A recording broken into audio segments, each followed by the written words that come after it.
और जो health equipment बनाने वाली कंपनी जैसे कि सीमेंस बहुत अच्छी हेल्थ इक्विपमेंट बनाती है, उस पर आप ध्यान रख सकते हैं। ऑप्टो सर्किट नाम की कंपनी है, उस पर आप ध्यान रख सकते हैं। ये सारी की सारी कंपनीज पे आपको ज़्यादा ध्यान रखना होगा। खैर, हमारे साथ एमके ग्लोबल के सीईओ जो कि इंस्टीट्यूशनल इक्विटीज़ को हेड भी करते हैं, देखते भी हैं, नीरव सेठ, वो मेरे साथ जुड़ चुके हैं। नीरव सर, पहले तो बहुत बहुत शुक्रिया, थैंक यू वेरी मच। प्रधानमंत्री मोदी को हम बार बार जब सुनते हैं तो वो देश के बड़े रिफॉर्म्स की खाका खींच रहे हैं, चाहे वो इंफ्रा को लेकर हो, चाहे वो एक्सपोर्ट्स को लेकर हो, और भारत जिसमें वेटेज थोड़ा कम रखता है हेल्थ इंफ्रास्ट्रक्चर में, अब उसी के साथ शुरुआत है। आप इसको as a economy, as a market से कैसे जोड़ते हैं, कैसे देखते हैं? पॉलिटिकल स्टंट वो अलग मामला है, वो तो रहेगा, वो हमेशा रहेगा। हाँ, सबसे पहले ये समझना चाहिए कि ना कहीं इनका ये एक एजेंडा है कि इकोनॉमिक रिफॉर्म्स ऐसे होने चाहिए जिससे पॉलिटिकल डिविडेंड भी हो। तो जो हमेशा एक प्रॉब्लम रहता है कि आपको what is right for economy may not be right for politics. तो ये जो एक जो बड़ी प्रॉब्लम थी इंडिया में, वो मोदी सरकार ने कहीं ना कहीं बहुत अच्छी तरह से ब्रेक कर दी। तो आप अगर देखोगे, अगर आप डॉट कनेक्ट करोगे 2014 से अभी तक, तो पहले उन्होंने बिल्डिंग ब्लॉक बनाया कि आप रिफॉर्म्स कैसे करोगे, उसके लिए कि इफेक्टिवली रिफॉर्म्स की डिलीवरी होगी कि नहीं। तो आप आधार कार्ड पकड़ो या बैंक अकाउंट पकड़ो, उसके बाद आप इंश्योरेंस लाना, हेल्थ बेनिफिट लाना, एजुकेशन बेनिफिट्स लाना, एलपीजी सिलेंडर को सीड करना। तो ये बहुत ही मतलब और बड़े पैमाने पे किया है। मतलब आप अगर देखोगे भारत में 140 करोड़ की जो अपनी आबादी है, उसमें ये लेवल का जो रिफॉर्म लाना है, इंक्लूडिंग वैक्सीनेशन, जो आप देखोगे वी ऑलरेडी टच 100 करोड़, तो वो अपने आप में बहुत ही बड़ी उपलब्धि है। और आप अगर मार्केट से जुड़ना चाहते हैं तो इसमें फायदा ये होता है कि ultimately this is empowering of people. तो कहीं ना कहीं प्रोडक्टिविटी बढ़ेगी तो इकोनॉमी का फायदा होगा, और जब इकोनॉमी को फायदा होता है तो मार्केट को फायदा होता है। तो we are on right track is all I can say. दो चीजें मैं आपसे और पता करना चाहता हूं, क्योंकि एमके जो 12 शेयर्स हैं जिसमें आप रिस्क मैनेजमेंट को एडजस्ट करते हैं, ये शेयर्स कौन से हैं जो इस फंड के अंदर हैं? टिपिकली आप वो बता पाएंगे, और उसमें परसेंटेज भी अगर बता पाएं तो कितनी है, और उससे अब तक की परफॉर्मेंस कैसे रही आपकी? नहीं, तो मैं जो है अपना इक्विटीज हेड करता हूँ। जो हमारा इन्वेस्टमेंट मैनेजमेंट आर्म है वो दूसरा है, और विकास सचदेवा उसे हेड करते हैं। तो वही इसके बारे में आपको विस्तार से बता रहा हूँ। वैसे हालांकि हमने आपकी ही वेबसाइट से कुछ डिटेल निकाली है, जिसमें आपके टॉप होल्डिंग्स में अल्ट्राटेक सीमेंट भी हमने देखा है, यहाँ पे आपको दिख रहा होगा, टाइटन भी है, पीडीलाइट भी है। मैं आपसे एक थेमेटिक पॉइंट ऑफ व्यू से पता करना चाहता हूँ, अब चर्निंग तो हो रही है, हम उस लेवल पे आ चुके हैं कि मार्केट के अंदर चर्निंग हो रही है। तो नीरव, अब लीडरशिप किसके हाथ में रहने वाली है? मैं पूरे सेक्टर को भी नहीं कह सकता कि हाँ, क्योंकि एक ही सेक्टर की कई कंपनीज महंगी है तो कई बहुत सस्ती हैं, लेकिन फिर भी कंफर्ट लेवल कहाँ पर है? कंफर्ट लेवल सी, आप अगर आपको इसमें दो तरीके देखना चाहिए। पहले ये कि आपका जो इन्वेस्टमेंट होराइजन है वो थोड़ा लॉन्ग टर्म होना चाहिए। अगर आप ये समझने की कोशिश करोगे कि 3 महीने में मुझे क्या फायदा होगा, 6 महीने में क्या फायदा होगा, तो ये थोड़ा रिस्की हो जाता है, क्योंकि मार्केट जो हिसाब से तेजी से बढ़ा है।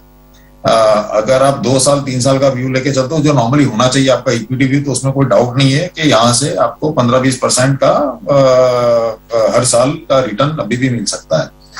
अभी आपका जो दूसरा सवाल है कि कौन से सेक्टर, तो जो फॉर एग्जांपल अगर बैंकिंग देखोगे तो बैंकिंग का एक बहुत ही सॉलिड अंडर परफॉर्मेंस रहा है। अगर आप बॉटम से देखोगे मार्च 2020 से जो हिसाब से निफ्टी चला है, जो सिर्फ अदर सेक्टर्स चले हैं, वो कहीं ना कहीं बैंकिंग का अंडर परफॉर्मेंस बहुत सीवियर है। और हमें लगता है कि सबसे बड़ा स्टोरी इंडिया में बैंकिंग का है।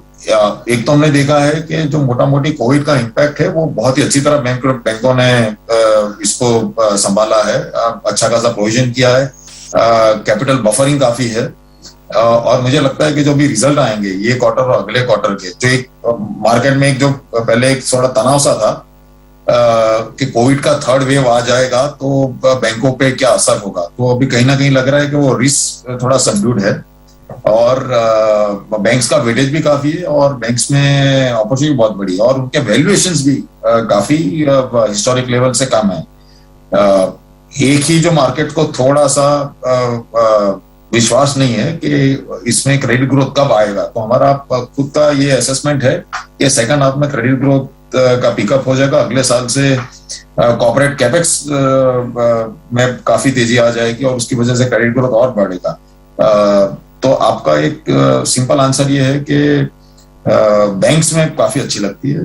दूसरी जो चीज जो टेम्पररी डिसलोकेशन है, जो जिसको हम बोलते हैं कंज्यूमर डिस्क्रिशनरी के ऑटोज हैं, हमें पता है कि डिमांड है लेकिन सप्लाई इश्यूज है और कहीं ना कहीं वो सप्लाई इश्यू भी रिजॉल्व हो जाएंगे जैसे हम अगले कपल ऑफ मंथ में जाएंगे। लार्जली जो सेमीकंडक्टर का प्रॉब्लम है तो ऑटोज हैं, कंज्यूमर ड्यूरेबल्स हैं, ये सेक्टर हमें बहुत अच्छे लगते हैं। एंड फाइनली जो इंडिया का एक बहुत ही स्ट्रॉन्ग पिलर रहने वाला है अगले 3-4 साल के लिए, which is the investment cycle. Investment cycle में काफी हमें अच्छी उम्मीद है। इन्वेस्टमेंट साइकिल के 3 भाग है। एक मैंने आपको बताया कॉर्पोरेट कैपेक्स, दूसरा जो है वो रियल एस्टेट है, एंड तीसरा जो है वो government spending which is state as well as centre. ये तीनों चीज में आपको सेक्टर्स आप देख सकते हैं, वो रियल एस्टेट खुद हो, उसके आगे पीछे जो फॉरवर्ड बैकवर्ड लिंकेजेस होते हैं, बिल्डिंग मटेरियल्स वगैरह वगैरह। तो आप काफी सेक्टर्स हैं, काफी कंपनीज है जिसमें आप अच्छा रिसर्च करके काम कर सकते हैं। ठीक है, alright. Welcome to the show Nirav. Priyanka here. हम ये जानना चाहते थे क्योंकि हमें आपका जो पोर्टफोलियो कंस्ट्रक्शन होती है, आप कोशिश करते हैं कि पोर्टफोलियो इस तरह से डिजाइन किया जाए कि वॉलेटिलिटी कम हो, हाई लिक्विडिटी हो, लेकिन कितनी डाइवर्सिफिकेशन आप मानते हैं कि होनी चाहिए? क्योंकि बहुत सारी diversification is also not advisable. आप क्या कहते हैं इस पे? इसमें काफी रिसर्च किया हुआ है, सबके लिए अलग अलग आता है। मेरा पर्सनल ये मानना है कि अगर आपको लगता है कि आपकी इकोनॉमी ब्रॉड बेस्ड रिकवरी है, जो हमें आज दिख रही है, तो मेरे हिसाब से ऐसे सिचुएशन में आपका एक डाइवर्सिफाइड पोर्टफोलियो रहना बेहतर होगा। आप एक सिंपल चीज समझ लीजिए कि स्मॉल कैप इंडेक्स में करीबन 300-400, बट उनका परफॉर्मेंस मिड कैप से अच्छा रहा है, मिड कैप का लार्ज कैप से अच्छा रहा है, राइट। तो कई बार ऐसा भी होता है कि तो मेरे हिसाब से अभी आपको बहुत ही बड़ा अपॉर्चुनिटी है, बिकॉज बहुत ही सारी कंपनी, बहुत ही सारी sector, sugar sector, paper sector, building materials, real estate, और ये जेन्युइन इकोनॉमिक का मोमेंटम है। तो ऐसी चीजों में मेरे हिसाब से डाइवर्सिफाइड पोर्टफोलियो रखना अच्छा रहता है to participate in better stories. और डाइवर्सिफाइड होता है तो मेरे हिसाब से मोटा मोटी अगर आप and then you to play according to the market caps. But मेरा पर्सनल असेसमेंट ये है कि नेक्स्ट 3-4 साल के लिए आप अलग अलग सेक्टर्स में डाइवर्सिफाई करके रहोगे तो मेरे हिसाब से portfolio construction will out perform Nifty in general. That is my view. दो चीजें प्लीज मेरा साथ ही एक और चीज बहुत जरूरी है, क्योंकि जब पोर्टफोलियो कंस्ट्रक्ट कर रहे हैं तो कई सारे फैक्टर्स को प्ले इन करना होगा। हमें ये देखना होगा कि आगे बाजार किन ट्रिगर्स पे रिएक्ट करेगा। अर्निंग्स एक बड़ा रिएक्शन है, एक बड़ा ट्रिगर है जिस पर I am sure fund managers, PMS भी देखती होंगी। अभी आप बड़े ट्रिगर्स क्या देख रहे हैं डोमेस्टिक फ्रंट पे हमारे लिए? तो सबसे बड़ा ट्रिगर तो अपने लिए जो अभी इंडिया में है वो अर्निंग्स मोमेंटम है यार। अब अभी भी आप देखोगे तो अर्निंग्स आर ब्रॉडली सरप्राइजिंग। सो जब जो बोलते हैं अर्निंग सरप्राइज इंडेक्स, वो करीबन वो बहुत अब 6-7 साल में ऐसा होता था कि हर जनवरी में आप 17 के साथ शुरू होते थे और by the time the year ends आपका 9-10% ग्रोथ आता था, सिंगल डिजिट अर्निंग्स ग्रोथ था। वो पहली बार कोविड के बाद आपका अपग्रेड शुरू हो गया है। तो broadly most important thing for the stock market always remains the economic momentum and earnings momentum. That is number 1। Secondly जो बहुत बड़ा इंपॉर्टेंट चीज है कि अपना इंटरेस्ट रेट साइकिल कहाँ पे और वो कब तक एकोमोडेटिव फेज में रहेगा। तो हमारा ये मानना है कि मोटा मोटी जो इन्फ्लेशन प्रेशर्स है इंक्लूडिंग ग्लोबली, हमारे यहाँ तो थोड़े वेल कंटेंट है, WPI में थोड़ा दिख रहा है हमको, वो भी थोड़ा ट्रांजिटरी है। और अगर एक RBI का अच्छा गाइडेंस रहेगा, विच इज आप बोल सकते हैं कि उनका थोड़ा हॉकिश कम्युनिकेशन होना चाहिए बट एक्शन माइल्ड होना चाहिए, तो हमें लग रहा है कि आपका interest rate will remain lower for longer. But that is very important trigger to the market, क्योंकि वो अल्टीमेटली मार्केट का वैल्यूएशन डिसाइड करता है। इसके आगे पीछे मतलब जो आप कई बार आपको सुनने में आता है कि फेड का टेपरिंग, मेरे हिसाब से ये सब चीज वेल डिस्काउंटेड है और ऐसा मुझे लगता नहीं है कि उसमें से कुछ ज्यादा शॉकिंग न्यूज आ सकती है। नीरव, एक ना मैं लिस्ट आपके सामने रखता हूँ, ये मिड कैप कैटेगरी की लिस्ट है। इसमें क्या है कि परसेंटेज राइज भी है पिछले एक साल के अंदर, और उनकी पी परफॉर्मेंस भी आपके सामने एक साल के अंदर। जैसे कि अडानी टोटल गेंस 600% चला, और उसका जो पी है चेंज जो हुआ वो 350% है। पूरी लिस्ट है आपकी स्क्रीन पर, आप देख भी पाएंगे सारी। मैं शेयर्स बता देता हूँ, JSW energy, Tata power, Tata Elxsi, इसमें CTC भी शामिल है। इसमें से कोई एक ऐसा शेयर है जिससे अब आप कहेंगे हाँ बस बहुत हो गया, अब हमको बाहर जाना चाहिए, पर बहुत चल गया अभी ये? मतलब मैं जनरली इंडिविजुअल स्टॉक्स पे कमेंट नहीं करता हूं, बट ये दोनों जो एंकरिंग है, विच इज कि कितना एक साल में चल गया है और उसका पी क्या है। अगर इतना आसान होता था तो वो कंप्यूटर हमारा काम कब से आगे ले लेते थे। आप जोमेटो जैसी कंपनी को कैसे वैल्यू करोगे, क्योंकि उसका अर्निंग तो 4 साल तक भी नहीं आने वाला है, तो उसमें काफी कुछ और जाता है। बट ये समझना जरूरी है कि एक बड़ा डिसरप्शन हो रहा है कंट्री में। तो जो आप देख रहे हो, जो रिन्यूएबल्स पावर में जो रिन्यूएबल्स आ रहा है, रिन्यूएबल्स का अलग इकोनॉमिक मैट्रिक्स होता है, उनका ROE इवोल्यूशन अलग तरीके से रहता है। तो ये सब काफी फैक्टर्स उसमें जाते हैं। तो I will not go into individual dynamics of the company, but इतना कहना मैं जरूर ये कहना जरूरी होगा कि just because the stock is up 6 time या उसका पी ज्यादा हो गया, it is one more element in terms of analysis, but that is not the whole story. चलिए ठीक है, बिल्कुल। चलिए इसको इस तरह से कोट कर लेते हैं नीरव की प्लेटफॉर्म ट्रेडिंग कंपनीज हमने देखी हैं कि पिछले हफ्ते से लास्ट कुछ ट्रेडिंग सेशन से अच्छी खासी करेक्ट हुई हैं। आप चाहे बात करें IEX की, आप बात करें इंडिया मार्ट की, आप बात करें बजाज फाइनेंस, तो खैर अच्छा चल रहा है, लेकिन IRCTC, ये सारे स्टॉक्स ऊपर से बहुत करेक्ट हुए हैं। आपका क्या व्यू है इन स्टॉक्स पे? तो मेरे हिसाब से जो थोड़ा सा मोमेंटम काफी स्पेकुलेटिव हो गया था। मतलब अगर आप इसमें आपने जो 1-2 कंपनी का नाम लिया, उसमें अगर आप देखोगे तो थोड़ा वर्टिकल राइज था। So it is not unusual that इतना होने के बाद स्टॉक करेक्ट हो जाएंगे, प्रॉफिट बुकिंग इनवेरिएबली आता है। And this has also happened because the market generally has become weak in a sense that some mid cap index I think has also rolled over. तो थोड़ा सा उसमें problem होगा। But आपको ये जब आप कंपनियां लेती हैं, जैसे जो मैं बता रहा हूँ प्लेटफॉर्म कंपनीज है, प्लेटफॉर्म कंपनीज में अपने आप में एक नेटवर्क इफेक्ट होता है, उसमें लॉन्जिटिविटी होती है, जो आप देख सकते हो कि ये ऑलमोस्ट मोनोपोलाइज्ड मार्केट में एक्ट करते हैं। उनके ट्रेडिशनली जब पैसा बनता है तो ROEs बहुत हाई होते हैं।